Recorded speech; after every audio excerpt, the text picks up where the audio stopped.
ನಾಳೆ ಬಾನಲ್ಲಿ ಸಂಭವಿಸಲಿದೆ ರಾಹುಗ್ರಸ್ತ ಚಂದ್ರಗ್ರಹಣ. ವರ್ಷದ ಕೊನೆಯ ಚಂದ್ರಗ್ರಹಣವು ವಿನಾಶದ ಸೂಚಕವ. ಈ ಗ್ರಹಣವು ಸಾವು ನೋವನ್ನ ಹೆಚ್ಚಿಸುತ್ತಾ, ರೋಗ ಭೀತಿಯನ್ನ ಹೆಚ್ಚಿಸುತ್ತಾ, ಈ ಗ್ರಹಣವು ರಾಜಕೀಯ ವಲಯದಲ್ಲಿ ಹೆಚ್ಚಿಸುತ್ತಾ ಆತಂಕ. ಕರ್ನಾಟಕದಲ್ಲಿ ಗ್ರಹಣ ಗೋಚರದ ಸಮಯವೇನು? ಗ್ರಹಣದ ಸಮಯದಲ್ಲಿ ಪಾಲಿಸಬೇಕಾದ ನಿಯಮಗಳೇನು? ಯಾವ ರಾಶಿಗೆ ಆಪತ್ತು, ಯಾವ ರಾಶಿಗೆ ದಕ್ಕಲಿದೆ ಸಂಪತ್ತು? ಇದೇ ಈ ಹೊತ್ತಿನ ವಿಶೇಷ. ರಾಹುಗ್ರಸ್ತ ಚಂದ್ರಗ್ರಹಣ ಕಾದಿದ್ಯಾ ಆಪತ್ತು? ಸೆಪ್ಟೆಂಬರ್ 7ರ ಅಂದ್ರೆ ಭಾನುವಾರದ ರಾಹುಗ್ರಸ್ತ ಚಂದ್ರಗ್ರಹಣದ ಬಗ್ಗೆ ನಾನಾ ರೀತಿಯ ಲೆಕ್ಕಾಚಾರಗಳು ಇಡೀ ಜಗತ್ತಿನಾದ್ಯಂತ ಕೇಳಿ ಬರ್ತಿವೆ. ಈ ಗ್ರಹಣದ ಪ್ರಭಾವದಿಂದ ಪ್ರಕೃತಿ ವಿಕೋಪಗಳು ಹೆಚ್ಚಾಗಲಿವೆಯಾ? ಜಲಕಂಟಕ ಮತ್ತಷ್ಟು ಹೆಚ್ಚಾಗುತ್ತಾ? ಮನುಕುಲದ ಮೇಲೆ ಈ ರಕ್ತವರ್ಣ ಚಂದ್ರಗ್ರಹಣದ ಪ್ರಭಾವವೇನು? ರಾಜಕೀಯ ವಲಯದ ಮೇಲೆ ಈ ಗ್ರಹಣದ ಪ್ರಭಾವವೇನು? ಈ ಗ್ರಹಣವು ರೋಗ ಭೀತಿಯನ್ನ ಎದುರಾಗಿಸುತ್ತಾ? ದ್ವಾದಶ ರಾಶಿಗಳ ಮೇಲೆ ಈ ಗ್ರಹಣದ ಪ್ರಭಾವವೇನು?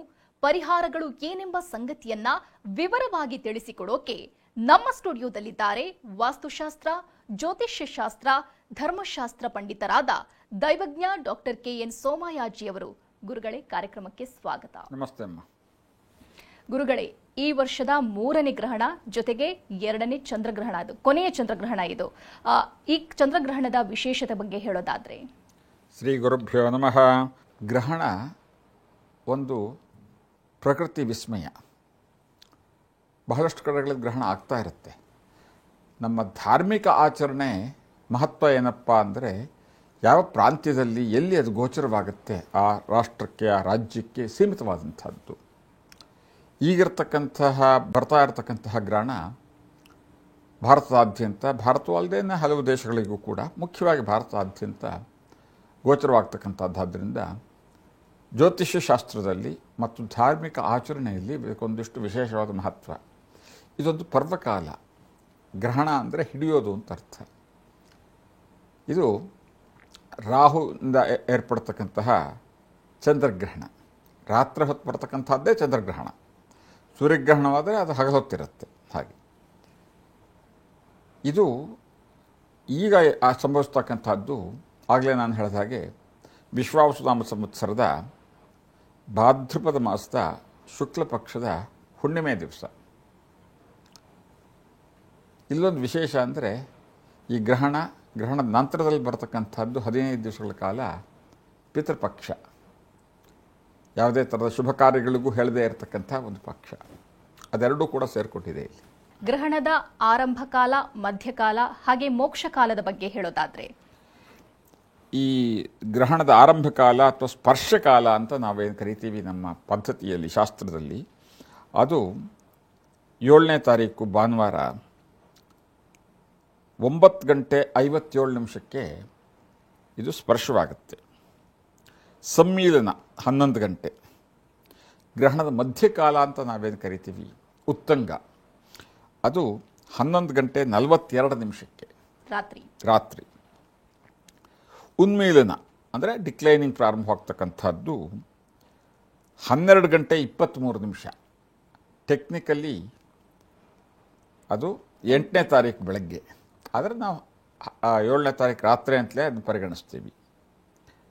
ಇನ್ನು ಮೋಕ್ಷಕಾಲ ಇದು ಮುಗಿಯೋದು ಯಾವಾಗಪ್ಪ ಅಂದರೆ ರಾತ್ರಿ 1:26 ಇದು ಮುಗಿಯುತ್ತೆ. ಇದರ ಒಟ್ಟಿನ ಅವಧಿ ಏನಪ್ಪ ಅಂದರೆ 3:29 ಈ ಗ್ರಹಣದ ಒಟ್ಟಿನ ಅವಧಿ. ಇದಿಷ್ಟು ಕೂಡ ಇದು ಬಹುತೇಕ ಆ ಸೇತು ಹಿಮಾಚಲ ಪರ್ಯಂತ ಭಾರತಾದ್ಯಂತ 1 ನಿಮಿಷ ಆ ಕಡೆ ಈ ಕಡೆ ಇದ್ದರೂ ಕೂಡ ಬಹುತೇಕ ಇದು ಇದೇ ರೀತಿಯಲ್ಲೇ ಇರುತ್ತೆ. ಕರ್ನಾಟಕದಲ್ಲೂ ಕೂಡ ಇದೇ ಸಮಯ. ಕರ್ನಾಟಕದಲ್ಲಿ ನಾನು ಹೇಳಿರ್ತಕ್ಕಂಥದ್ದು ನಮ್ಮ ಕನ್ನಡಿಗರಿಗಾಗಿ. ಕರ್ನಾಟಕದಲ್ಲಿ ಸ್ಪಷ್ಟವಾಗಿ ಈ ಸಮಯದಲ್ಲಿ ಆಗುತ್ತೆ ಅಂತಕ್ಕಂಥದ್ದು. ಬೇರೆ ರಾಷ್ಟ್ರದ ಬೇರೆ ಭಾಗಗಳಲ್ಲಿ ಒಂದಿಷ್ಟು ಸಮಯ 1-2-3 ನಿಮಿಷ ಆ ಕಡೆ ಈ ಕಡೆ ವ್ಯತ್ಯಾಸವಾಗುವಂಥದ್ದು ಇದೆ. ಕರ್ನಾಟಕದಲ್ಲಿ ಹೀಗೆ. ಓಕೆ ಗುರುಗಳೇ, ಇನ್ನು ಈ ಗ್ರಹಣ ಅನ್ನುವಂಥದ್ದು ಚಂದ್ರಗ್ರಹಣ ಪೂರ್ಣವಾಗಿ ಗೋಚರಿಸುತ್ತಾ ಅಥವಾ ಅಲ್ಪವಾಗಿ ಗೋಚರಿಸುತ್ತಾ? ಹೇಗೆ? ಪೂರ್ಣ ಗೋಚರಿಸ್ತಕ್ಕಂಥ ಗ್ರಹಣ ಇದು. ಯಾವ ರಾಶಿಯಲ್ಲಿ ಗೋಚರಿಸುತ್ತೆ ಇದು? ಈ ಗ್ರಹಣ ಆಗ್ತಕ್ಕಂಥದ್ದು ಶತಭಿಷ ನಕ್ಷತ್ರ ಕುಂಭರಾಶಿಯಲ್ಲಿ ಈ ಗ್ರಹಣ ಗೋಚರಿಸ್ತಕ್ಕಂಥದ್ದು, ಗ್ರಹಣ ಆಗ್ತಕ್ಕಂಥದ್ದು. ಇನ್ನು ಅದೇ ರೀತಿಯಲ್ಲಿ ಧನಿಷ್ಠ, ಶತಭಿಷ, ಪೂರ್ವಭಾದ್ರ, ಆರ್ದ್ರ, ಸ್ವಾತಿ ನಕ್ಷತ್ರ, ಕುಂಭ, ಮೀನ, ಕರ್ಕಾಟಕ, ವೃಶ್ಚಿಕ ರಾಶಿ ಇದಿಷ್ಟು ಜನಗೂ ಕೂಡ ಈ ಗ್ರಹಣದ ಒಂದು ಎಫೆಕ್ಟು ತೀವ್ರವಾಗಿರ್ತಕ್ಕಂಥದ್ದು. ಕುಂಭರಾಶಿ ಶತಭಿಷ ನಕ್ಷತ್ರದಲ್ಲಿ ಗ್ರಹಣ ಬರ್ತಕ್ಕಂಥದ್ದಮ್ಮ. ಓಕೆ ಗುರುಗಳೇ, ತಾವೇ ಹೇಳಿದ್ರಿ ಗ್ರಹಣದ ಪ್ರಭಾವ ಯಾವ ಯಾವ ರಾಶಿಗೆ ಬರುತ್ತೆ ಅಂತ. ಈ ಪ್ರಭಾವ ಎಷ್ಟು ಸಮಯದವರೆಗೆ ಇರುತ್ತೆ? ಶತಭಿಷ ನಕ್ಷತ್ರದವರಿಗೆ ಸ್ವಲ್ಪ ದೀರ್ಘವಾಗಿರುತ್ತೆ. ಇದು ಗ್ರಹಣದ ಪ್ರಭಾವ ಸುಮಾರಾಗಿ ಒಂದು 6 ತಿಂಗಳ ಕಾಲ ಅದರಿಂದ ಆಗ್ಬೋದಾದಂತಹ ಕೆಲವಷ್ಟು ಅಡಚಣೆಗಳು, ಸಣ್ಣ ಪುಟ್ಟ ತೊಂದರೆ ತಾಪತ್ರೆಗಳು ಸುಮಾರು ಒಂದು 6 ತಿಂಗಳ ಕಾಲ ಇರುತ್ತೆ. ಈ ಮಧ್ಯದಲ್ಲಿ ಇನ್ನೊಂದು ಗ್ರಹಣ ಬದಿರೋದ್ರಿಂದ ಅದು ಸೇರಿದರೆ ಕೆಲವು ಸಂದರ್ಭದಲ್ಲಿ 6 ತಿಂಗಳಿಂದ ವರ್ಷದವರೆಗೂ ಇದು ತೊಂದರೆ ಕೊಡ್ತಕ್ಕಂಥ ಸಾಧ್ಯತೆ ಇರುತ್ತೆ. 6 ತಿಂಗಳಂತೂ ಇರುತ್ತೆ ಇದರ ಪ್ರಭಾವ. ಓಕೆ ಗುರುಗಳೇ, ಇನ್ನು ಚಂದ್ರಗ್ರಹಣದ ಪ್ರಭಾವ ಪ್ರಕೃತಿಯ ಮೇಲೆ ಹೇಗಿರುತ್ತೆ? ಚಂಡಮಾರುತ ಅಥವಾ ಭೂಕಂಪ, ಜಲಪ್ರಳಯ? ಚಂದ್ರ ಮನಸ್ಸೋ ಜಾತಃ ಅಂತ ಶಾಸ್ತ್ರ ಹೇಳುತ್ತೆ. ಚಂದ್ರ ಮನಃಕಾರಕ. ಪ್ರಕೃತಿಯ ಮೇಲೂ ಕೂಡ ಅವನು ಜಲಕಾರಕನೂ ಹೌದು. ಜಲದಿಂದ ಸಾಕಷ್ಟು ಕಂಟಕಗಳು. ಅದು ಗ್ರಹಣ ಆದ್ರ ಮೇಲೆ ಆಗಬೇಕು ಅಂತಿಲ್ಲ, ಅದಕ್ಕೆ ಮುಂಚೆನೂ ಆಗ್ತಾ ಇದೆ. ಭಾರತದಾದ್ಯಂತ ಅಥವಾ ವಿಶ್ವಾದ್ಯಂತ ಈ ವರ್ಷ ಪ್ರಕೃತಿ ಒಂದಿಷ್ಟು ಮುನಿದು ಮಳೆಯ ರೂಪದಲ್ಲಿ ಜನಗಳಿಗೆ ಸಾಕಷ್ಟು ತೊಂದರೆ. ಕಳೆದ 10-50 ವರ್ಷಗಳಿಂದ ನೋಡದೇ ಇರತಕ್ಕಂಥಷ್ಟು ಜಲದಿಗ್ಬಂಧನ, ಜಲದ ಪ್ರವಾಹ, ಆ ಒಂದು ಜಲದಿಂದ ಅಂದರೆ ಮಳೆಯಿಂದ, ನೀರಿನಿಂದ ದೊಡ್ಡ ದೊಡ್ಡ ನೆರೆ ಬರೋದರಿಂದ ಆಗ್ತಾ ಇರ್ತಕ್ಕಂಥ ತೊಂದರೆಗಳನ್ನು ನಾವು ಕಾಣ್ಬೋದು. ಇನ್ನು ಪ್ರಕೃತಿ ಮೇಲೆ ಅಂದರೆ ಚಂದ್ರ ಕೆಲವಷ್ಟು ಬೆಳೆಗಳಿಗೂ ಕಾರಣ. ಆ ಬೆಳೆಗಳ ಮೇಲೂ ಕೂಡ ತೀವ್ರವಾದ ಪರಿಣಾಮ ಬಿದ್ದು ಬೆಳೆಗಳು ಬರ್ತಾ ಇದ್ದಿದ್ದರಲ್ಲಿ ಅರ್ಧಕ್ಕರ್ಧನೂ ಉತ್ಪತ್ತಿ ಸಿಗದೇ ಇರತಕ್ಕಂಥ ಸಾಧ್ಯತೆ ಕೆಲವು ಪ್ರಾಂತ್ಯಗಳಲ್ಲಿ. ಇನ್ನು ಮಾನಸಿಕವಾಗಿ ಕಿರಿಕಿರಿ ಉಂಟು ಮಾಡತಕ್ಕಂಥ ಪ್ರವೃತ್ತಿ ದೊಡ್ಡ ದೊಡ್ಡ ನಾಯಕರಿಗಿದ್ದು ಅದು ಸಂಘರ್ಷಕ್ಕೆ ಕಾರಣವಾಗ್ತಕ್ಕಂಥದ್ದು. ಇನ್ನು ಭೂಗರ್ಭದಲ್ಲಿ ಆಗ್ತಕ್ಕಂಥ ಕೆಲವಷ್ಟು ವೈವಿಧ್ಯಕ್ಕೆ ಚಂದ್ರ ಕೆಲವು ರೀತಿಯಲ್ಲಿ ಕಾರಣನಾಗಿದ್ದು ಭೂಕಂಪದಂತಹ ಸಣ್ಣ ಮಟ್ಟದ ಭೂಕಂಪ ಅಥವಾ ದೊಡ್ಡ ಮಟ್ಟದ ಅಪಘಾತ, ರಸ್ತೆ, ವಿಮಾನ ಇತ್ಯಾದಿ ಅಪಘಾತಗಳು, ಇದು ಆ ಗ್ರಹಣ ಶುರುವಾಗ ಕೆಲವು ತಿಂಗಳುಗಳ ಮುಂಚೆಯಿಂದ ಪ್ರಾರಂಭವಾಗಿ ಗ್ರಹಣ ಮುಗಿದ ಕೆಲವು ತಿಂಗಳವರೆಗೂ ಇರತಕ್ಕಂಥ ಒಂದು ವಿದ್ಯಮಾನವಮ್ಮ ಇದು. ಗುರುಜಿ, ಸಾಮಾನ್ಯವಾಗಿ ಗ್ರಹಣ ಅಂದ ತಕ್ಷಣ ಎಲ್ಲರೂ ನಷ್ಟದ ಬಗ್ಗೆ ಮಾತ್ರ ಯೋಚನೆ ಮಾಡ್ತಾರೆ. ಇದರಿಂದ ನಮಗೆ ದೋಷ ಬರುತ್ತೆ ಅಂತಾನೆ ಅನ್ಕೋತಾರೆ. ಇದರಿಂದ ಏನಾದರೂ ಲಾಭ ಆಗುವಂಥದ್ದೇನಾದರೂ ಇದೆಯಾ? ಬಹಳ ಜನರಿಗೆ ಲಾಭನೂ ಆಗುತ್ತೆ. ಗ್ರಹಣದಿಂದ ತುಂಬ ಜನರಿಗೆ ಅನುಕೂಲವಾಗ್ತಕ್ಕಂಥ ಒಂದು ಸಂಭವ ಕೂಡ ಇರುತ್ತೆ. ಈ ಕೆಲವು ರಾಶಿಯವರಿಗೆ ಸ್ವಲ್ಪ ತೊಂದರೆ ಆದರೂ ಇನ್ನು ಕೆಲವು ರಾಶಿಯವರಿಗೆ ಸ್ವಲ್ಪ ಅನುಕೂಲ ಆಗುತ್ತೆ, ಇನ್ನು ಕೆಲವರಿಗೆ ತುಂಬ ಅನುಕೂಲ ಆಗುತ್ತೆ, ಇನ್ನು ಕೆಲವರೊಬ್ಬರಿಗೆ ತುಂಬ ದೊಡ್ಡ ಮಟ್ಟದ ಹಾನಿಯೂ ಆಗುತ್ತೆ. ಇದಿಷ್ಟು ಕೂಡ ಗ್ರಹಣದ ಒಂದು ವೈಶಿಷ್ಟ್ಯ. ಇನ್ನು ಕೃಷಿ ವಲಯಕ್ಕೆ ಸಂಬಂಧಪಟ್ಟಂಗೆ ಕೃಷಿಕರಿಗೆ, ರೈತರಿಗೆ ಹೇಗಿರುತ್ತೆ? ಬೆಳೆಗಳ ನಾಶ ಒಂದಿಷ್ಟು, ಆಮೇಲೆ ಅದರಲ್ಲೂ ಆಹಾರ ಧಾನ್ಯವನ್ನು ಬೆಳೀತಕ್ಕಂಥ ಭತ್ತ, ಗೋಧಿ ಇದನ್ನೆಲ್ಲ ಬೆಳೀತಕ್ಕಂಥ ರಾಶಿಯವರಿಗೆ ಭತ್ತ ಮುಖ್ಯವಾಗಿ ಒಂದಿಷ್ಟು ದೊಡ್ಡ ಮಟ್ಟದಲ್ಲಿ ನಷ್ಟ ಅನುಭವಿಸ್ತಕ್ಕಂಥ ಸಾಧ್ಯತೆಗಳಿರುತ್ತೆ. ಸಮುದ್ರದಲ್ಲಿ ಒಂದಿಷ್ಟು ಅಲ್ಲೋಲ ಕಲ್ಲೋಲ, ಹಡಗುಗಳ ಮುಳುಗ್ತಕ್ಕಂಥದ್ದು ಅಥವಾ ಹಡಗಿನಿಂದ ಅಪಾಯ ಬರ್ತಕ್ಕಂಥದ್ದು ಇತ್ಯಾದಿಗಳನ್ನು ಈ ಒಂದು ಗ್ರಹಣದ ಪ್ರಭಾವ ಅಂತ ನಾವು ಪರಿಗಣಿಸ್ಬೋದಮ್ಮ. ಓಕೆ ಗುರುಜಿ, ಇನ್ನು ರಾಜ್ಯ ರಾಜಕೀಯ, ಅದೇ ರೀತಿ ನಮ್ಮ ದೇಶದ ರಾಜಕೀಯಕ್ಕೆ ಸಂಬಂಧಪಟ್ಟಂಗೆ ಗ್ರಹಣ ಏನಾದರೂ ಪರಿಣಾಮ ಬೀಳುತ್ತಾ? ರಾಜ್ಯ ರಾಜಕೀಯದಲ್ಲಿ ಅಥವಾ ರಾಷ್ಟ್ರ ರಾಜಕೀಯದಲ್ಲಿ ಏನಾದರೂ ಎರಡೂ ಕಡೆ ಒಂದಿಷ್ಟು ಸಂಘರ್ಷಗಳು, ನಮ್ಮ ವಿದೇಶಿ ಒಂದು ಸಂಬಂಧದಲ್ಲಿ ಒಂದಿಷ್ಟು ಏರುಪೇರು, ಒಂದಿಷ್ಟು ಮನಸ್ತಾಪಗಳು, ಒಂದಿಷ್ಟು ಭಯದ ಅಥವಾ ಯುದ್ಧದ ವಾತಾವರಣ, ಜೊತೆಗೆ ರಾಜ್ಯದ ರಾಜಕೀಯದಲ್ಲಿ ಬದಲಾವಣೆಯ ಒಂದು ಸಂಘರ್ಷ, ಅದರಲ್ಲಿ ಹತಾಶವಾಗ್ತಕ್ಕಂಥ ಒಂದಿಷ್ಟು ಗುಂಪು, ಮನಸ್ಸಿಗೆ ಕಿರಿಕಿರಿ ಉಂಟು ಮಾಡಿ ಒಂದಿಷ್ಟು ವಾಕ್ಸಮರ ಮಾಡ್ಕೊಳ್ತಕ್ಕಂಥದ್ದು, ಒಂದಿಬ್ಬರ ಒಂದು ಪದತ್ಯಾಗದ ಒಂದು ಬೆದರಿಕೆ ಇತ್ಯಾದಿಗಳೆಲ್ಲ ನಾವು ಕಾಣಬಹುದಮ್ಮ ಮುಂದಿನ ಕೆಲವು ತಿಂಗಳುಗಳಲ್ಲಿ. ಗುರುಜಿ, ಇವಾಗ ಚಂದ್ರಗ್ರಹಣದ ಪರಿಣಾಮ ಅಂತಾರಾಷ್ಟ್ರೀಯ ಮಟ್ಟಕ್ಕೆ ನಾವು ಹೋಲಿಸಿದ್ರೆ ಯುದ್ಧ ಭೀತಿ ಈಗಾಗಲೇ ರಷ್ಯಾ ಉಕ್ರೇನ್ ಮಧ್ಯೆ ಇದೆ. ಅದೇ ರೀತಿ ಕೆಲ ರಾಷ್ಟ್ರಗಳ ಮಧ್ಯೆ ಯುದ್ಧ ಭೀತಿ ಅಂತಲ್ಲ, ಯುದ್ಧನೇ ನಡೀತಾ ಇದೆ. ಇದು ಇನ್ನೂ ಕೂಡ ಮುಂದುವರಿಯುತ್ತಾ ಹೇಗೆ? ಈ ಚಂದ್ರಗ್ರಹಣದ ಪ್ರಭಾವದಿಂದ ಇನ್ನಷ್ಟು ಯುದ್ಧ ಭೀತಿ, ಇನ್ನಷ್ಟು ರಕ್ತಪಾತಗಳು, ಇನ್ನಷ್ಟು ಮನಸ್ತಾಪಗಳು, ಒಂದಿಷ್ಟು ದೊಡ್ಡ ಮಟ್ಟದಲ್ಲಿ ಆಗ್ತಕ್ಕಂಥ ಒಂದು ಸಂಭವ ಕಂಡು ಬರ್ತಾ ಇದೆಯಮ್ಮ. ಭಾರತಕ್ಕೇನಾದ್ರೂ ಯುದ್ಧ ಭೀತಿ? ಭಾರತವು ಕೂಡ ಆ ಯುದ್ಧದ ಒಂದು ಸಂದರ್ಭದಲ್ಲಿ ಕಠಿಣವಾದ ಸಮಯವನ್ನು ಎದುರಿಸಬೇಕಾದಂಥ ಒಂದು ಅನಿವಾರ್ಯತೆ ನಾವು ಕಾಣಬಹುದಮ್ಮ. ಭಾರತಕ್ಕೆ ಸಂಬಂಧಪಟ್ಟಂಗೆ ತಾವು ಗಮನಿಸಿರಬಹುದು, ಅಮೆರಿಕ ಈಗಾಗಲೇ ಭಾರತದ ಮೇಲೆ ಸಾಕಷ್ಟು ಸುಂಕವನ್ನ ವಿಧಿಸ್ತಾ ಇದೆ. ಇದು ಮುಂದಿನ ದಿನಗಳಲ್ಲಿ ಗ್ರಹಣದ ಪರಿಣಾಮದಿಂದಾಗಿ ಬದಲಾಗುತ್ತಾ ಅಥವಾ ಇನ್ನೂ ಹೆಚ್ಚಾಗುವಂತ ಸಾಧ್ಯತೆ ಇದೆಯಾ, ಹೇಗೆ? ಈ ಸುಂಕದ ಪರಿಣಾಮಕ್ಕೂ ಗ್ರಹಣಕ್ಕೂ ನೇರವಾದ ಸಂಪರ್ಕ ಇಲ್ಲ. ಯಾಕಪ್ಪ ಅಂದರೆ ಅಲ್ಲಿ ಅಧ್ಯಕ್ಷರಿಗೆ ವೈಯಕ್ತಿಕವಾಗಿ ಗ್ರಹಣ ಹಿಡಿದ ರೀತಿಯಲ್ಲಿ ಅವರು ಆದೇಶಕ್ಕೂ ದೊಡ್ಡ ಹಾನಿಯನ್ನು ಉಂಟು ಮಾಡ್ತಾ ಇದ್ದಾರೆ. ಅಧಿಕಾರದಲ್ಲಿರ್ತಕ್ಕಂಥವ್ರು ಯಥಾ ರಾಜ ತಥಾ ಪ್ರಜಾ ಅಂತ ಅವರ ಒಂದು ಸುಂಕ ನೀತಿ ಅಥವಾ ವಿದೇಶಿ ನೀತಿಯಿಂದ ಗ್ರಹಣದ ಪ್ರಭಾವದಿಂದ ಅವರಿಗೆ ಮನಸ್ಸಿನ ಮೇಲೆ ಒಂಥರದ ವಿಕಲ್ಪವಾಗಿ ಅವರ ಕೆಲವು ನಿರ್ಧಾರಗಳು ವಿಶ್ವದ ಹಲವು ರಾಷ್ಟ್ರಗಳಿಗೆ ಒಂತಿರೋದಲ್ಲಿ ಇರುಸುಮುರುಸುಂಟು ಮಾಡ್ತಕ್ಕಂಥದ್ದು, ಆ ದೇಶದ ಬಗ್ಗೆ ಇದ್ದಂಥ ಒಂದು ಗೌರವ ಭಯವನ್ನು ಡೈಲ್ಯೂಟ್ ಮಾಡ್ತಕ್ಕಂಥದ್ದು. ಅಂದರೆ ಅದರ ಭಯದ ಒಂದು ತೀವ್ರತೆ ಕಡಿಮೆ ಆಗ್ತಕ್ಕಂಥದ್ದು, ಗೌರವದ ತೀವ್ರತೆ ಕಡಿಮೆ ಆಗ್ತಕ್ಕಂಥದ್ದು, ಜೊತೆಗೆ ಆ ದೇಶದ ಅಭಿವೃದ್ಧಿಗೆ ತೊಂದರೆ ಬರ್ತಕ್ಕಂಥದ್ದು. ಇನ್ನು ಈ ತನ್ಮಧ್ಯೆಯಲ್ಲಿ ಯುರೋಪ್ ರಾಷ್ಟ್ರಗಳು ಅಮೇರಿಕಾಕ್ಕಿಂತಲೂ ಯುರೋಪ್ ಒಕ್ಕೂಟ ಏನಿದೆ ಅದು ಹೆಚ್ಚಿನ ಪ್ರಭಾವವನ್ನು ಗಳಿಸ್ತಕ್ಕಂಥದ್ದು. ಇದೆಲ್ಲ ಈ ಚಂದ್ರಗ್ರಹಣದ ಸಂದರ್ಭದಲ್ಲಿ ಚಂದ್ರಗ್ರಹಣದ ಪ್ರಭಾವದಿಂದ ಆಗತ್ತೆ ಅಂದರೆ ತಪ್ಪಾಗೋದಿಲ್ಲಮ್ಮ.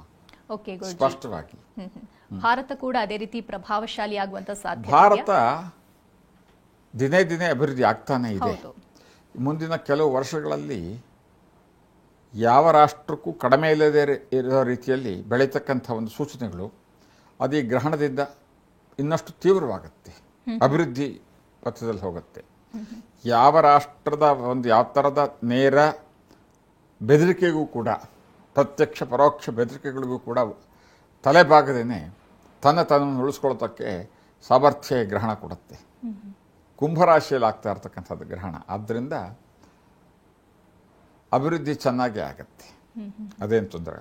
ಕೆಲವಷ್ಟು ಪ್ರಕೃತಿ ನಮಗೆ ಸ್ವಲ್ಪ ವಿರೋಧ ಹೋದರೂ ಕೂಡ ಭೂಕಂಪ, ತೀವ್ರವಾದ ಮಳೆ, ನಂತರದಲ್ಲಿ ದೊಡ್ಡ ಇದು ಡ್ಯಾಮು, ವಾಟರ್ ಡ್ಯಾಮು, ಅಣೆಕಟ್ಟು ಅದರ ಬಿರುಕು ಬರೋದು ಅಥವಾ ಅದು ಒಡೆದೋಗ್ತಕ್ಕಂಥದ್ದು, ಇನ್ಯಾವುದೋ ಸಾವಿರಾರು ಕೋಟಿ ರೂಪಾಯಿ ಹಾಕಿ ಮಾಡಿರ್ತಕ್ಕಂಥ ಇನ್ಫ್ರಾಸ್ಟ್ರಕ್ಚರ್ಗೆ ತೊಂದರೆ ಬರ್ತಕ್ಕಂಥದ್ದು ಇತ್ಯಾದಿಗಳಿಂದ ನಮ್ಮಲ್ಲಿ ಒಂದಿಷ್ಟು ತೊಂದರೆ ಅನುಭವಿಸಬೇಕೇ ಹೊರತಾಗಿ ವಿದೇಶಿ ಬೆದರಿಕೆಗಳಿಗೆ ಹೆದರುವಂತಹ ಒಂದು ಪ್ರಮೇಯ ಬರೋದಿಲ್ಲ.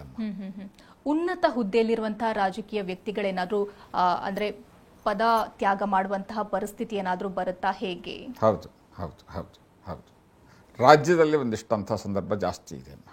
ರಾಷ್ಟ್ರ ಮಟ್ಟಕ್ಕೆ ಅಂಥದ್ದೇನೂ ಇಲ್ಲ. ಓಕೆ.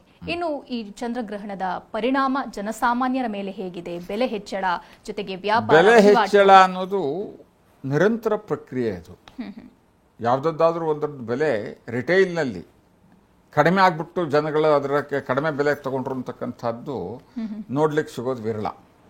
ಹೋಲ್ಸೇಲ್ ಇಂಡೆಕ್ಸ್ ಅದು ಕಡಿಮೆ ಆಗಿದ್ರೂ ಕೂಡ ಗ್ರಾಹಕರಿಗೆ ತಲುಪಬೇಕಾದ್ರೆ ನಾವು ಒಪ್ಕೊಂಡು ಬಿಟ್ಟಿದ್ದೀವಿ.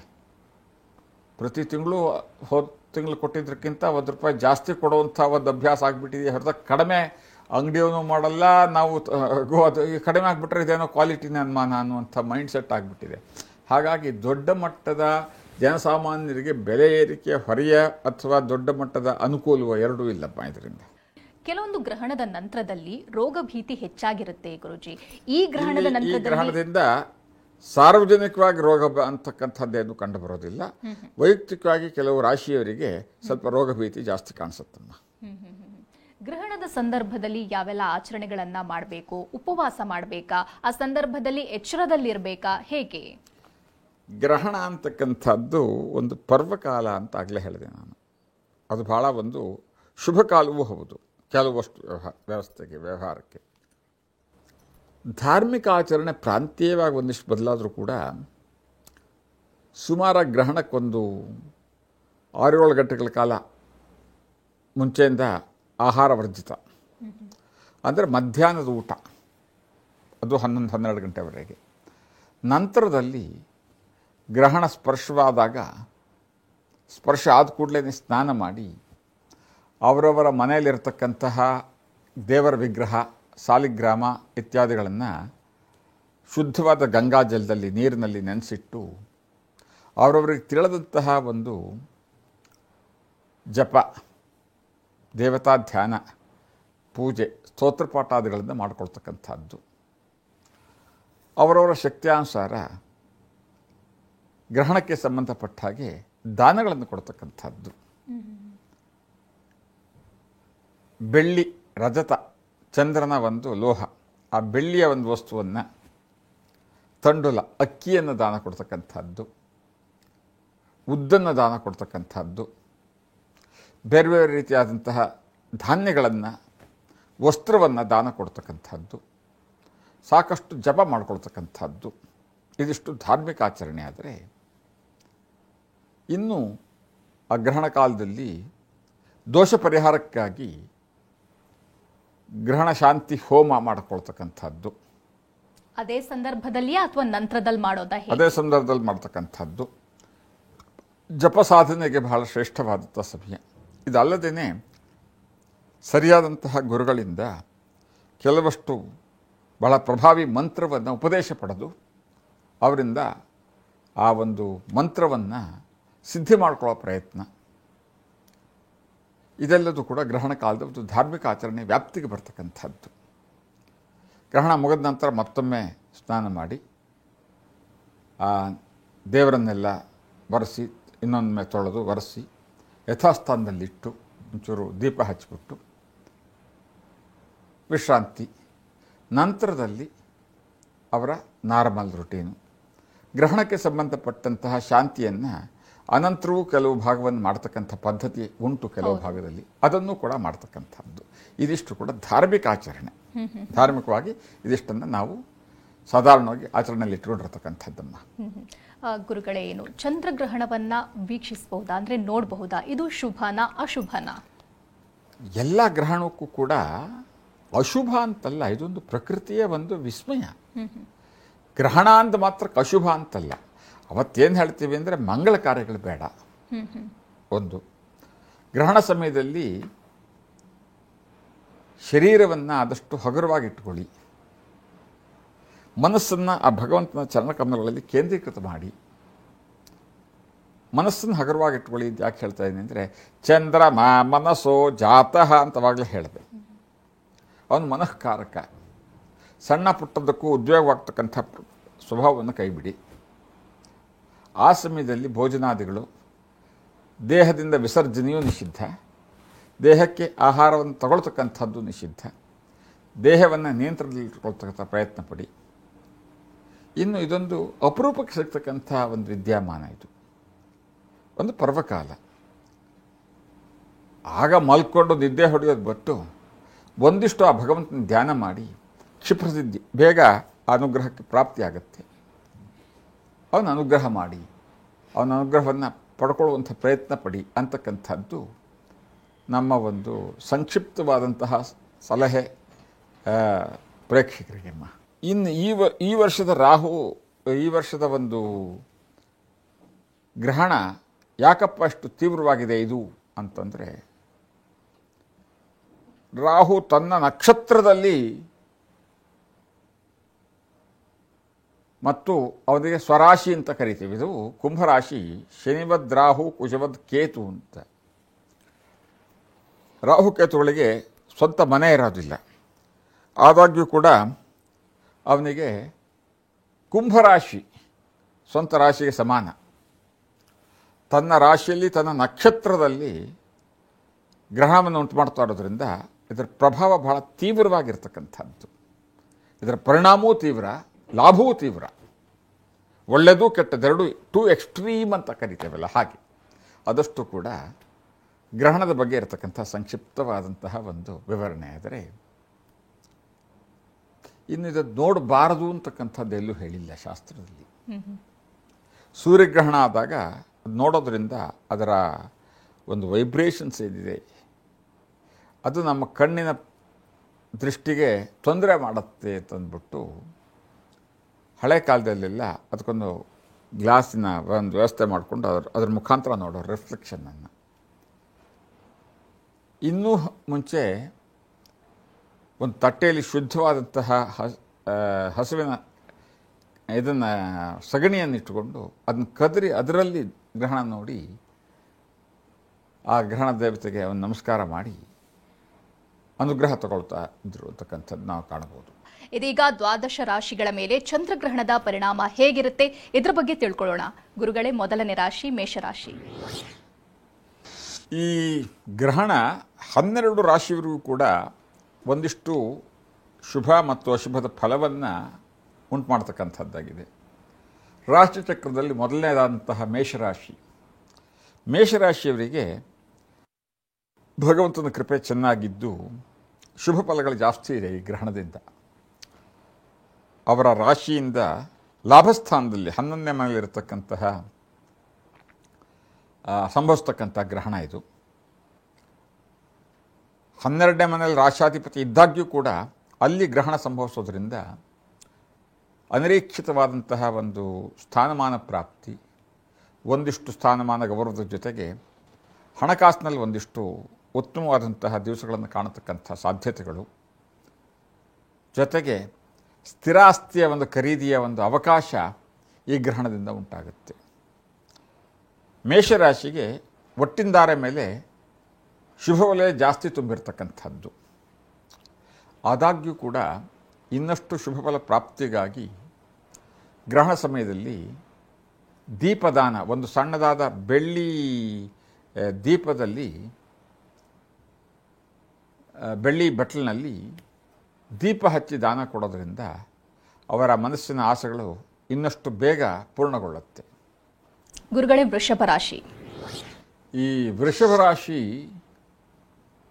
ರಾಶಿಯಿಂದ 10ನೇ ಮನೆಯಲ್ಲಿ ಗ್ರಹಣ ಸಂಭವಿಸ್ತಾ ಇರತಕ್ಕಂಥದ್ದು. ಸ್ವಲ್ಪ ತೊಂದರೆಗಳು ಕಂಡು ಬರುತ್ತೆ. ಉದ್ಯೋಗಕ್ಕೆ ಸಂಬಂಧಪಟ್ಟ ದಶಮದಲ್ಲಿ 10ನೇ ಮನೆ ದಶಮ ಉದ್ಯೋಗಕ್ಕೆ ಸಂಬಂಧಪಟ್ಟ ಹಾಗೆ ಒಂದಿಷ್ಟು ಅನಿರೀಕ್ಷಿತವಾದಂತಹ ಸಮಸ್ಯೆಗಳು, ದೂರದ ಇಷ್ಟವಿಲ್ಲದೆ ಇರತಕ್ಕಂಥ ಜಾಗಕ್ಕೆ ವರ್ಗಾವಣೆಯೋ, ಕೆಲವು ಸಂದರ್ಭದಲ್ಲಿ ಕೆಲಸ ಬಿಡಬೇಕಾದಂಥ ಒಂದು ಅನಿವಾರ್ಯತೆ, ಅಥವಾ ಹೊಸದಾಗಿ ಒಪ್ಕೊಂಡಿರತಕ್ಕಂಥ ಕೆಲಸದಲ್ಲಿ ಹೊಂದಾಣಿಕೆ ಆಗದೇನೆ ಒಂಥರದ ಕಸಿವಿಸಿ ಮತ್ತು ಕಾಲುಗಂಟಿನ ಸಮಸ್ಯೆ ಇರತಕ್ಕಂಥವ್ರಿಗೆ ನೀ ಪೇಯ್ನ್ ಒಂದಿಷ್ಟು ತೀವ್ರವಾಗ್ತಕ್ಕಂಥದ್ದು, ಮಾನಸಿಕವಾಗಿ ಒಂದಿಷ್ಟು ಕಿರಿಕಿರಿ, ಇದಿಷ್ಟು ಕೂಡ ವೃಷಭ ರಾಶಿಯವರಿಗೆ ಕಂಡುಬರುತ್ತೆ. ಪರಿಹಾರ ಹೇಳೋದಾದರೆ ಇವರಿಗೆ ಪರಿಹಾರ ಅಂತಂದರೆ ಭತ್ತವನ್ನು, ಅಕ್ಕಿಯಲ್ಲ ಭತ್ತವನ್ನು, ಅವರ ತೂಕದಷ್ಟು ಭತ್ತವನ್ನು ದಾನ ಕೊಟ್ಟು ಆ ವೃಷಭ ಅಂತಂದರೆ ಎತ್ತು, ಅದಕ್ಕೆ ಆ ಭತ್ತವನ್ನು ತಿನ್ನಿಸೋದ್ರಿಂದ ಅವರಿಗೆ ಬರ್ಬೋದಾದಂಥ ಸಮಸ್ಯೆಗಳು ಸಾಕಷ್ಟು ದೊಡ್ಡ ಪ್ರಮಾಣದಲ್ಲಿ ಕಡಿಮೆ ಆಗುತ್ತೆ. ಇದಿಷ್ಟು ಕೂಡ ವೃಷಭ ರಾಶಿಯವರದ್ದಮ್ಮ. ಗುರುಗಳೇ, 3ನೇ ರಾಶಿ ಮಿಥುನ ರಾಶಿ. ಮಿಥುನ ರಾಶಿಯವರಿಗೆ ಭಾಗ್ಯದಲ್ಲಿ ಆಗ್ತಕ್ಕಂಥದ್ದು ಒಳ್ಳೆಯದು ಅಂತ ಹೇಳಿದರೂ ಕೂಡ ಆರ್ದ್ರ ನಕ್ಷತ್ರ ಮಿಥುನ ರಾಶಿಯಲ್ಲಿ ಬಂತು. ಆ ನಕ್ಷತ್ರಕ್ಕೆ ಅಧಿಪತಿಯಾದಂತಹ ರಾಹು ಗ್ರಹಣಕಾರಕ ಇಲ್ಲಿ. ಹಾಗಾಗಿ ಮಿಥುನ ರಾಶಿಯವರದ್ದು ಹಲವಾರು ಸಮಸ್ಯೆಗಳು ಏಕಕಾಲಕ್ಕೆ ಅನುಭವಿಸ್ತಕ್ಕಂಥದ್ದು, ವಿಪರೀತವಾದ ಪ್ರಯಾಣ, ಫಲ ಇಲ್ಲದೆ ಇರತಕ್ಕಂಥ ಅವರೆಲ್ಲ ಕೆಲಸಕ್ಕೂ ಕೂಡ ಅಪ್ರಿಸಿಯೇಷನ್ನು ಅಥವಾ ಗ್ರ್ಯಾಟಿಟ್ಯೂಡ್ ಇಲ್ಲದೆ ಇರತಕ್ಕಂಥ ಒಂದು ವಾತಾವರಣ, ಮಾನಸಿಕವಾಗಿ ತೀವ್ರವಾದ ಕಿರಿಕಿರಿ, ಯಾವುದ್ರ ಮೇಲೂ ಬೇಡಪ್ಪ ಅಂತಕ್ಕಂಥ ವೈರಾಗ್ಯ ಪ್ರವೃತ್ತಿ, ಫ್ರಸ್ಟ್ರೇಷನ್, ಅವರ ಶ್ರಮಕ್ಕೆ ಸ್ವಲ್ಪನೂ ಗೌರವ ಬೆಲೆ ಇಲ್ಲದೆ ಇರತಕ್ಕಂಥ ಒಂದು ಪರಿಸ್ಥಿತಿ, ಮತ್ತು ಕಂಠದ ಮೇಲ್ಪಟ್ಟು ಭಾಗಕ್ಕೆ ಅಂದರೆ ಕಿವಿ, ಕಣ್ಣು ಇತ್ಯಾದಿಗಳಲ್ಲಿ ಒಂದಿಷ್ಟು ಬೇನೆ, ಅದರ ರಿಪೇರಿಗಾಗಿ ಒಂದಿಷ್ಟು ಹಣ ಖರ್ಚು ಮಾಡ್ತಕ್ಕಂಥದ್ದು ಇತ್ಯಾದಿಗಳು ಕಂಡುಬರುತ್ತೆ. ಅದರ ಪರಿಹಾರಕ್ಕಾಗಿ ಅವರು ಒಂದು ತಟ್ಟೆಯಲ್ಲಿ ಅಕ್ಕಿ ಹಾಕಿ, ಅಕ್ಕಿ ಮೇಲೆ ದೀಪದಾನ, ಬೆಳ್ಳಿಯ ದೀಪವನ್ನು ಸಣ್ಣ ಸಣ್ಣದನ್ನು ಕೊಟ್ಬಿಟ್ಟು ಆ ನವಗ್ರಹಗಳ ಒಂದು ಅನುಗ್ರಹ, ಅದರಲ್ಲೂ ಮುಖ್ಯವಾಗಿ ರಾಹುವಿನ ಒಂದು ಅನುಗ್ರಹಕ್ಕಾಗಿ ರಾಹು ಜಪ ಮಾಡ್ತಕ್ಕಂಥದ್ದು ಮಾಡಿದರೆ ಸಾಕಾಗತ್ತಮ್ಮ. ಕರ್ಕಾಟಕ ರಾಶಿ. ಕರ್ಕಾಟಕ ರಾಶಿಯವರಿಗೆ ಮಿಶ್ರ ಫಲ. ಕೆಲವಷ್ಟು ಒಳ್ಳೆಯ ಫಲಗಳು ಇದ್ದಾವೆ, ಕೆಲವಷ್ಟು ಮನಸ್ಸಿಗೆ ಬೇಸರ ಉಂಟು ಮಾಡ್ತಕ್ಕಂಥದ್ದು ಇದೆ.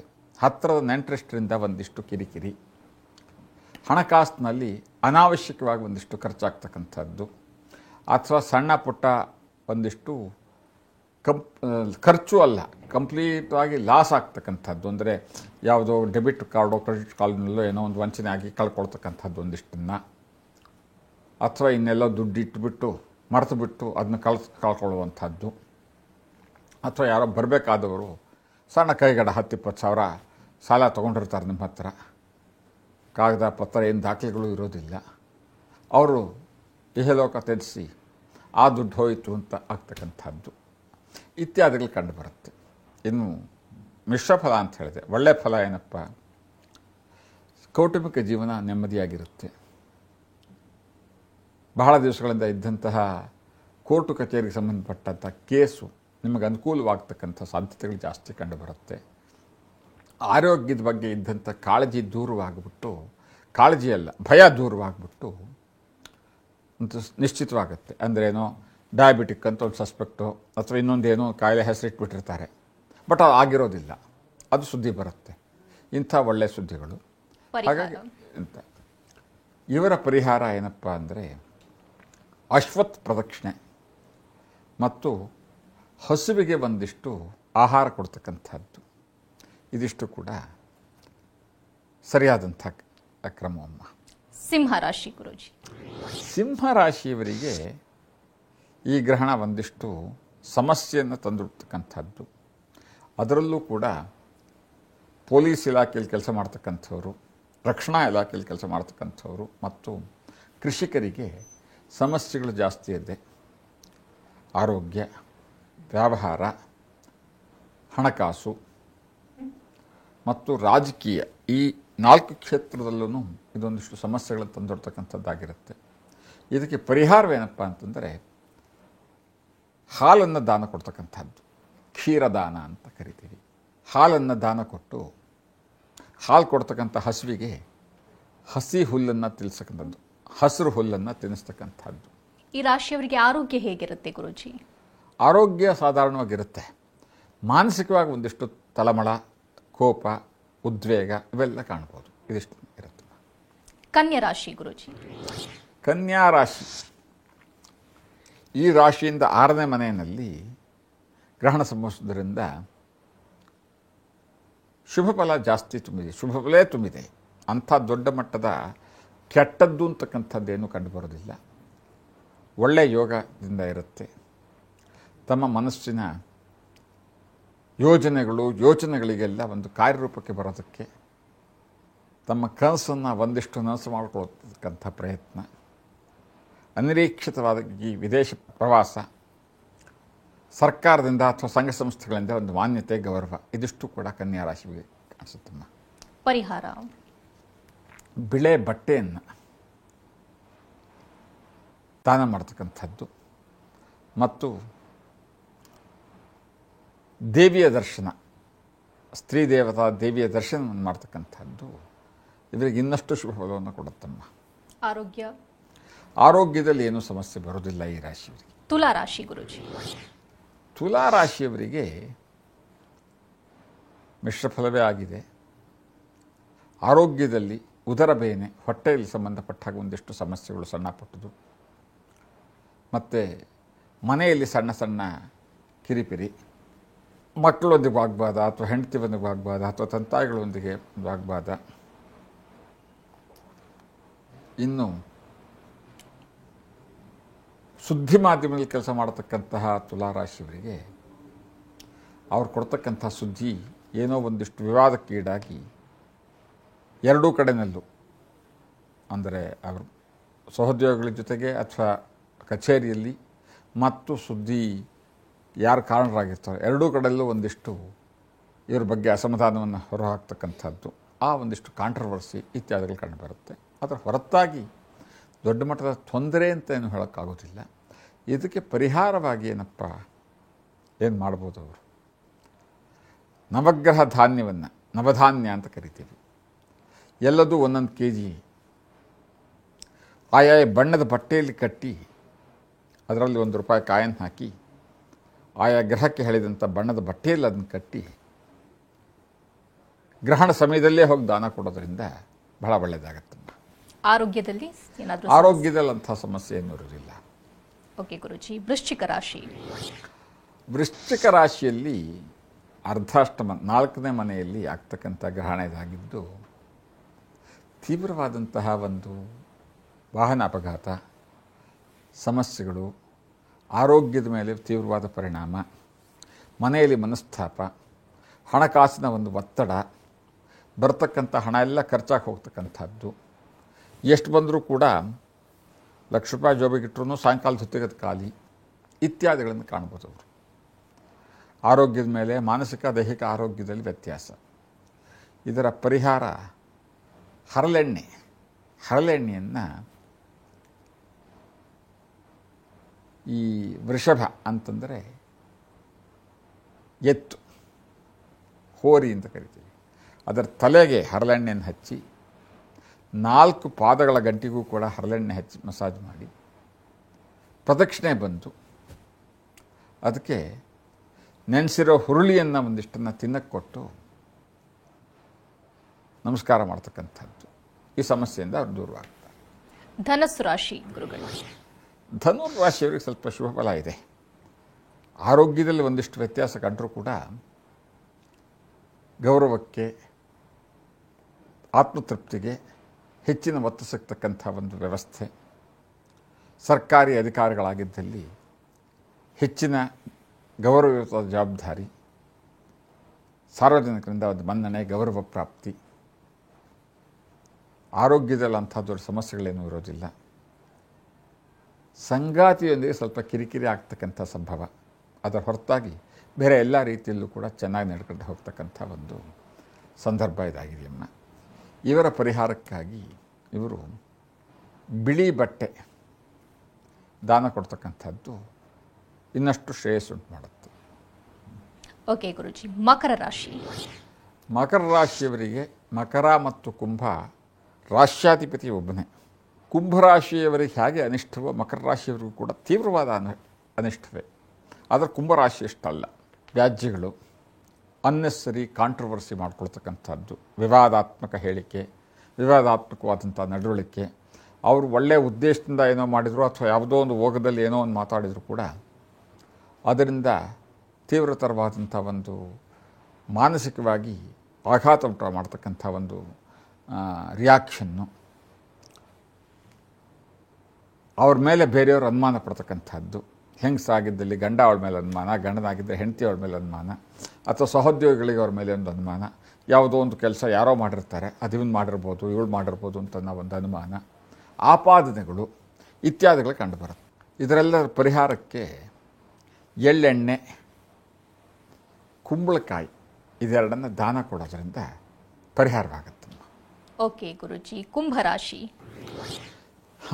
ಈ 12 ರಾಶಿಯಲ್ಲಿ ಬಹಳ ತೀವ್ರವಾದಂತಹ ಕಷ್ಟ ನಷ್ಟ ಆಗ್ತಕ್ಕಂಥದ್ದೇ ಕುಂಭರಾಶಿಯವರಿಗೆ. ಆರೋಗ್ಯ, ಹಣಕಾಸು, ಮಾನಸಿಕ ಸ್ಥಿತಿ, ಸಂಬಂಧದಲ್ಲೂ ಕೂಡ ಅತಿ ಸೂಕ್ಷ್ಮವಾದ ಸಂಬಂಧದಲ್ಲಿ ಒಂದು ಬಿರುಕು, ಗೌರವಕ್ಕೆ ಚ್ಯುತಿ ಬರ್ತಕ್ಕಂಥದ್ದು, ಇಲ್ಲ ಸಲ್ಲದ ಆಪಾದನೆ ಮತ್ತು ಕೋರ್ಟು ಕಚೇರಿಗಳಲ್ಲಿರತಕ್ಕಂಥ ವ್ಯವಹಾರಗಳಲ್ಲಿ ಸ್ವಲ್ಪ ಅಪಜಯದ ಭಯ, ಸಣ್ಣ ಪುಟ್ಟ ವಿಚಾರದಲ್ಲೂ ಪೊಲೀಸು ಅಥವಾ ಪೊಲೀಸ್ ಸ್ಟೇಷನ್ನು ಇತ್ಯಾದಿಗಳು ಕಂಡುಬರುತ್ತೆ.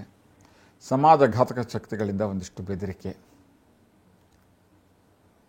ಅಪಘಾತದಿಂದ ಯಾವುದಾದ್ರೂ ಒಂದು ಅಂಗಕ್ಕೆ ಹಾನಿಯಾಗಿ ಒಂದು ಮುಂದಿನ 4-6 ತಿಂಗಳ ಕಾಲ ಹಾಸಿಗೆ ಮೇಲೆ ಇರಬೇಕಾದಂಥ ಪರಿಸ್ಥಿತಿ ಇತ್ಯಾದಿಗಳು ಕಂಡುಬರುತ್ತೆ.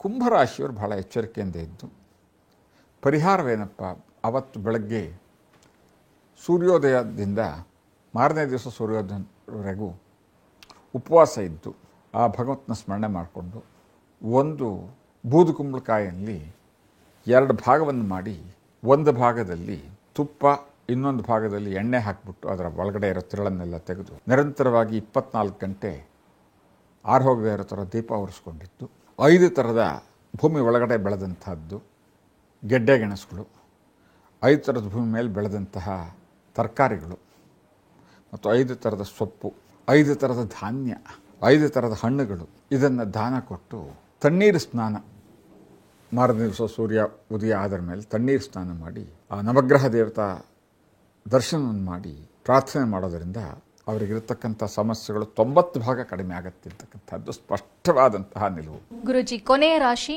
ಮೀನರಾಶಿ. ಮೀನರಾಶಿಯವರಿಗೆ ಅಂಥ ದೊಡ್ಡ ಮಟ್ಟದ ತೊಂದರೆ ಸಮಸ್ಯೆ ಅಂತ ಹೇಳಲಿಕ್ಕಾಗೋದಿಲ್ಲ. ಆ ರಾಶಿಯಿಂದ 12ನೇ ರಾಶಿಯಲ್ಲಿ ಗ್ರಹಣ ಸಂಭವಿಸಿದ್ರೂ ಕೂಡ ಗುರುವಿನ ಮನೆಯಾಗಿದ್ದು ಗುರು ಬಲಿಷ್ಠನಾಗಿರೋದರಿಂದ ಆರೋಗ್ಯದಲ್ಲಿ ಅಂಥ ಒಂದು ದೊಡ್ಡ ಮಟ್ಟದ ಸಮಸ್ಯೆ ಅಂತ ಕಾಣಿಸ್ತಾ ಇದ್ದರೂ ಕೂಡ ಬೆನ್ನು ನೋವಿನಿಂದ ಒಂದಿಷ್ಟು ಸಮಸ್ಯೆ ಅಥವಾ ಜಾಯಿಂಟ್ ನೋವು, ಕೈ ಕಾಲು ಗಂಟಿನಲ್ಲೋ ಅಥವಾ ಎಲ್ಲೋ, ಅರ್ಧ ತಲೆನೋವು, ಜಲಕ್ಕೆ ಸಂಬಂಧಪಟ್ಟ ಹಾಗೆ ಇನ್ಫೆಕ್ಟಿವ್ ಡಿಸೀಸ್ ಅಂದರೆ ನೀರಿನಿಂದ ಬರಬಹುದಾದಂತಹ ಯಾವುದಾದ್ರೂ ಕಾಯಿಲೆಗಳು ಒಂದಿಷ್ಟು ಬಾಧೆ ಕೊಡುತ್ತೆ. ಹಣಕಾಸಿನಲ್ಲಿ ಒಂದಿಷ್ಟು ಏರುಪೇರು ಸಣ್ಣ ಮಟ್ಟದಲ್ಲಿ, ಒಂದು 16 ಸಾವಿರ ರೂಪಾಯಿ ವೇಸ್ಟ್ಫುಲ್ ಎಕ್ಸ್ಪೆನ್ಸಸ್ಸು, ಇದಿಷ್ಟು ಕೂಡ ಒಂದು ಅಶುಭ ಫಲ. ಇವರಿಗೆ ಅನುಕೂಲ ಆಗೋದಕ್ಕೆ ಬೆಲ್ಲ ಮತ್ತು ಜೇನುತುಪ್ಪ ದಾನ ಕೊಡ್ತಕ್ಕಂಥದ್ದು. ಜೇನುತುಪ್ಪದ ದಾನದ ಜೊತೆಗೆ ಒಂದಿಷ್ಟು ಜೇನುತುಪ್ಪವನ್ನು ಪಶುಗಳಿಗೆ ವಿತರಣೆ ಮಾಡ್ತಕ್ಕಂಥದ್ದು, ಜೇನುತುಪ್ಪವನ್ನು ಬೆಲ್ಲವನ್ನು ತಿನ್ನಿಸ್ತಕ್ಕಂಥದ್ದು, ಹಸುಗೆ, ಬೇರೆ ಬೇರೆ ಪಶುಗಳಿಗೆ ಒಂದಿಷ್ಟನ್ನು ಇರುವೆಗೆ ದಾನ ಮಾಡ್ತಕ್ಕಂಥದ್ದು ತಮ್ಮ ಗ್ರಹಚಾರ ಪರಿಹಾರ ಆಗಿ ಅತ್ಯಂತ ಶುಭ ಫಲ ಪ್ರಾಪ್ತಿಯಾಗುತ್ತೆ. ಗುರುಗಳೇ, ಇದಿಷ್ಟು ಹೊತ್ತು ಚಂದ್ರಗ್ರಹಣದ ಬಗ್ಗೆ ಸಾಕಷ್ಟು ಮಾಹಿತಿ ನೀಡಿದ್ರಿ. ಜಗತ್ತಿನ ಮೇಲೆ, ದೇಶದ ಮೇಲೆ, ಅದೇ ರೀತಿ ಕೃಷಿ ವಲಯ, ರಾಜಕೀಯ ವಲಯಕ್ಕೂ ಕೂಡ ಚಂದ್ರಗ್ರಹಣದ ಪರಿಣಾಮ ಹೇಗಿರುತ್ತೆ ಅನ್ನೋದ್ರ ಬಗ್ಗೆ ಸಮಗ್ರ ಮಾಹಿತಿ ನೀಡಿದ್ದೀರಿ. ಧನ್ಯವಾದಗಳು. ಸಮಸ್ತ ಸನ್ಮಂಗಳಾನಿ ಭವಂತು. ಹರಿ ಓಂ. ಇದಿಷ್ಟು ರಾಹುಗ್ರಸ್ತ ಚಂದ್ರಗ್ರಹಣದ ವಿಶೇಷ ಕಾರ್ಯಕ್ರಮ. ನಿರಂತರ ಸುದ್ದಿಗಾಗಿ ನೋಡ್ತಾ ಇರಿ TV9.